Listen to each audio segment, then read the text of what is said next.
Alors dans cette vidéo, je vais vous montrer en fait comment tirer parti de ChatGPT, la version ChatGPT dédiée au code pour générer des custom functions dans Flutterflow.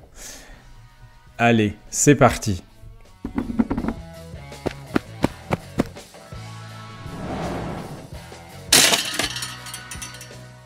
Donc un petit rappel pour ceux qui auraient oublié en quoi consistaient les custom functions.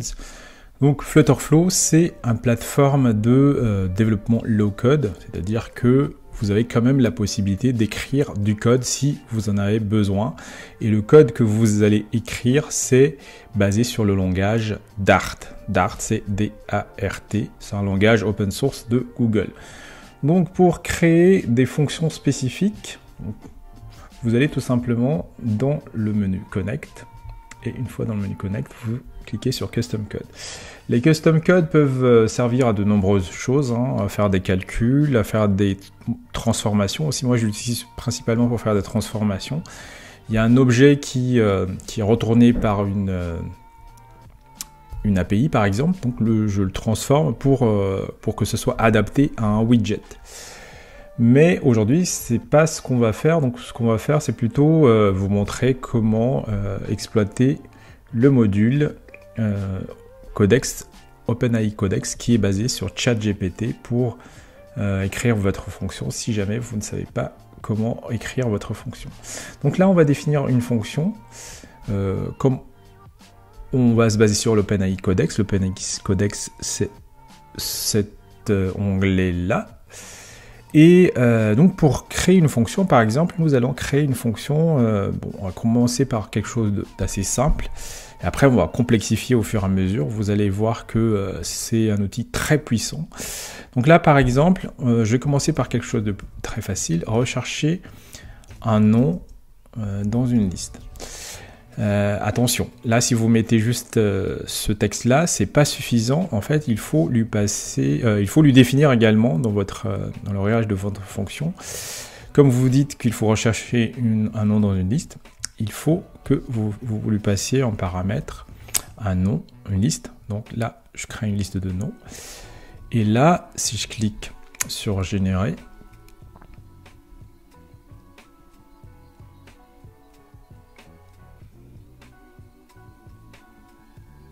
donc là, vous voyez qu'il a créé lui-même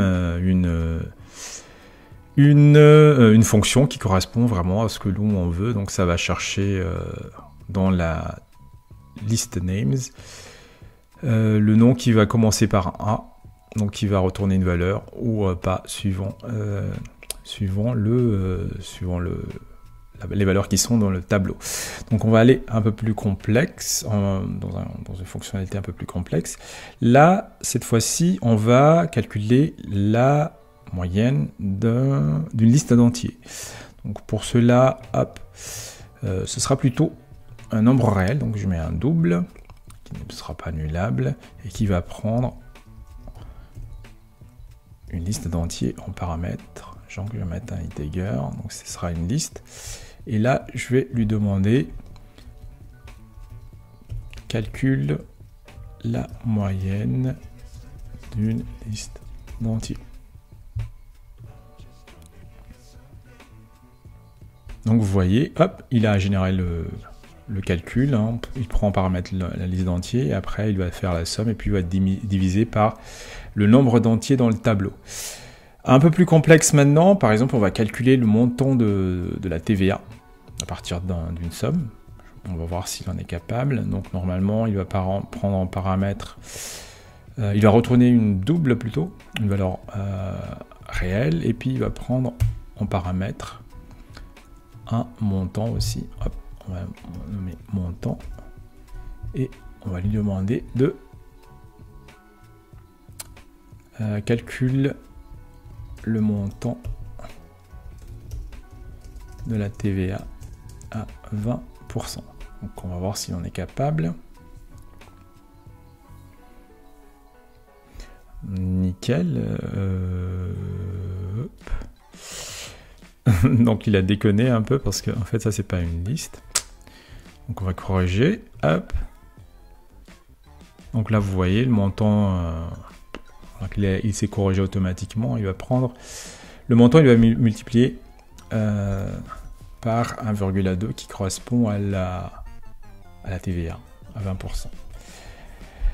Encore un peu plus complexe, on va faire de la transformation cette fois, c'est-à-dire par exemple transformer un JSON en une liste en particulier. Donc par exemple, en fait c'est une chose que je fais souvent, par exemple transformer une liste d'objets avec une latitude et une longitude en une liste de type lat.lng. Donc lui, ce qu'il va faire, c'est qu'il va prendre en paramètre un objet JSON response. Donc là, il va prendre en paramètre un JSON et en retour, il va par exemple lat.lng et qui sera une liste. Donc en prompt, je vais écrire transform un JSON contenant une liste d'objets avec une latitude et une longitude en liste de lat.lng. Et là, si je clique dessus, donc là, vous voyez, il a transformé automatiquement. Donc là le type de retour, c'est bien liste lat.lng. Et il va créer une liste en fait. Et il se base sur le fait que je lui ai dit que l'objet JSON, en fait la liste des deux objets JSON, il va comporter une latitude et une longitude. Allez, une petite dernière pour la route.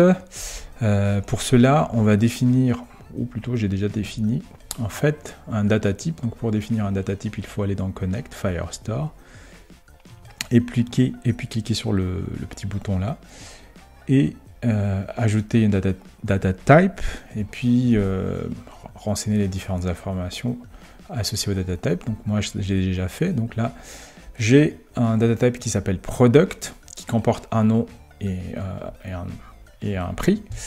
Et une fois que j'ai fait ça, donc si je reviens ici, custom function, add function, OpenAI Codex, je vais demander à l'OpenAI Codex en fait de me calculer le montant total d'une liste de produits. Donc le résultat, ça va être un double, et en argument, ça va prendre un product qui sera un data type, et le data type, c'est une liste bien entendu qui n'est pas annulable et qui sera de type product. Donc là, je vais lui dire calcule le montant total d'une liste de produits.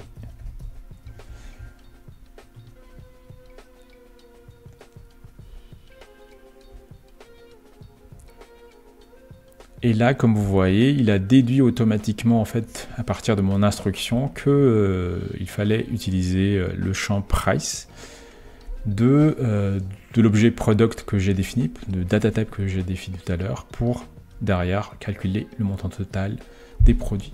Merci d'avoir regardé cette vidéo jusqu'à la fin. N'oubliez pas qu'il y a plein encore de vidéos qui sont disponibles sur mon channel. Et n'oubliez pas bien entendu de liker et de vous abonner si ce n'est pas encore le cas.